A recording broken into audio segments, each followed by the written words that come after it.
Hello and welcome back to Women's Football Talk, the YouTube channel that brings you all the latest news and stories from around the world of women's football. Now, before we get into today's video, make sure you smash that subscribe button and turn on the post notification bell so you never miss a video of ours.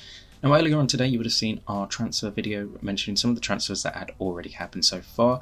Now, as I mentioned, that was at the time of recording on Thursday, the 4th of July. But since then, there has been some big transfers broke. So we thought we'd give you another video today looking back at some of them that have been announced. And the first one is the big one of Friday morning so far. And that is where Vivianne Miedema is going to be playing next season. And that is, of course, Manchester City. The Dutch international has signed a 3-year deal to join Gareth Taylor's side. And this is a move I'm really excited to see how well Miedema does in this lineup. Obviously, Manchester City came close to winning the WSL title. They wanting to get back to being a top club, as we knew they had their dominance before Chelsea's 5-year run. That Manchester City had a good few titles, but they've gone now a while without winning the title. Miedema, obviously the all-time record goal scorer in WSL history, the all-time leading scorer in Netherlands history, so she knows a thing or two about getting goals. And how she lines up alongside Khadija Shaw, forward players like Lauren Hemp, Chloe Kelly, Jill Roord when she's back from her ACL injury, it really is an interesting thought to see how Gareth Taylor can potentially line up that Manchester City forward line. Obviously, that move to Manchester City is obviously helped a lot easier by having fellow Dutch players, Jill Roord as I mentioned, and Kirsten Kashbrai in the team to help Miedema settle in a lot quicker than to say if she was moving to somewhere where there wasn't any Dutch players or she hadn't played with anyone before. So that is something that will obviously help players adapt easily.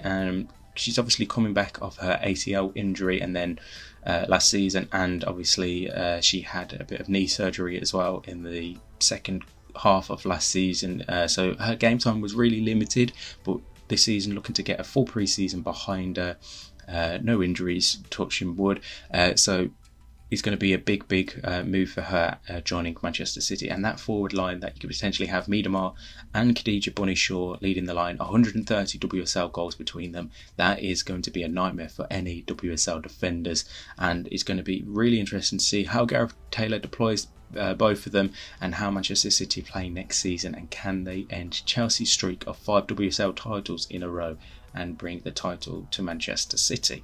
Some other transfers that have happened, and Brighton and Hove Albion confirmed the signing of Fran Kirby. The 31-year-old joins on a 3-year deal after leaving Chelsea earlier on this summer.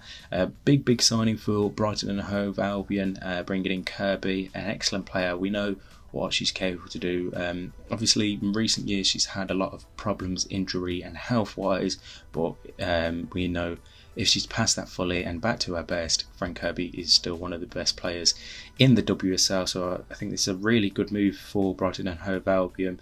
Obviously, we still don't know word at the time of recording on who their manager is going to be, but the ambition that they're wanting to show by signing a player of Kirby's standards show that they are really keen and looking to progress after a bit of a disappointing season last season. So that is a big deal there for Brighton and Hove Albion.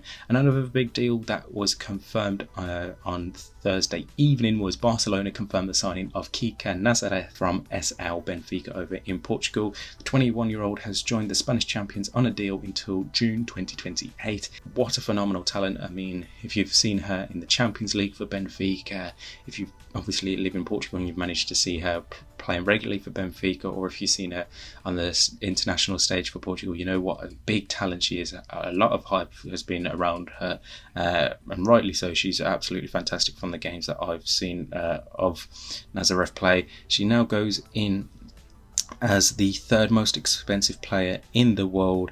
The reported fee was £650,000, 650,000 euros, including add-ons and bonuses. So she slides in behind Rachel Kundananji and Barbara Banda. But it's a big move for Kika Nazareth. There was a lot of reports going around where she could potentially go, and there was also some reports that Benfica were seeking more money, but Barcelona have managed to sign her for less than what was being reported, and they have managed to sign a really high prodigy player and one will be at the top of the game for many years to come. So they are just 3 of the big transfers that have happened. Obviously following on from the deals that were mentioned in our video that came out earlier on today. If you haven't seen that, make sure you go check that out, and make sure you're following us on Twitter/X for all the latest stuff there, WF Talks, on Instagram as well, Women's Football Talk, all one word. We'll be posting all the deals and reactions and stuff as and when they happen. And if you want to look at all the summer transfer deals that have happened across women's football, we have a special place for that over on our Substack, womensfootballtalk.substack.com. We have a dedicated page looking at all the transfer deals from July the 1st right through this summer and all the deadlines. In the meantime, make sure you like and subscribe. Like I said at the start of the video, it really does help us continue to grow as we have some big things coming this season ahead, and we'll have plenty more videos throughout the summer looking at the transfers as and when they happen. In the meantime, we'll see you soon.